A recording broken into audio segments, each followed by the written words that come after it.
చార్ధామ్ యాత్రకు వెళ్లి ఉత్తరాఖండ్లో చిక్కుకున్న రాష్ట్రానికి చెందిన 3,000 మంది యాత్రికులను సురక్షితంగా తీసుకొచ్చేందుకు అన్ని చర్యలు తీసుకున్నట్లు ముఖ్యమంత్రి కిరణ్ కుమార్ రెడ్డి తెలిపారు.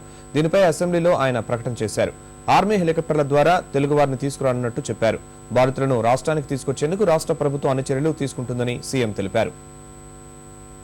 ప్రభుత్వం హెలికాప్టర్స్ ఒక 12 హెలికాప్టర్స్ ఆర్మీ నుంచి తీసుకొని పంపించడం జరిగింది. వారి త్వరలో ఫుడ్ గాని ఇతర అంశాలు గాని పూర్తిగా వారు మానిటర్ చేస్తున్నారు. ఇక్కడ మన చీఫ్ సెక్రటరీ కూడా వారి చీఫ్ సెక్రటరీతో కంటిన్యూస్ గా టచ్ లో ఉన్నారు. ఇక్కడ ఒక మనం కంట్రోల్ రూమ్ ఓపెన్ చేయడం జరిగింది. దీంతో పాటు ఏపీ భవన్ లో కూడా ఒక కంట్రోల్ రూమ్ ఓపెన్ చేయమని చెప్పాం. దీంతో పాటు డెహ్రాడూన్ లో కూడా మన ఆంధ్రప్రదేశ్ భవన్ నుంచి పోయి ఒక కంట్రోల్ రూమ్ ఓపెన్ చేయమని కోరటం జరిగింది.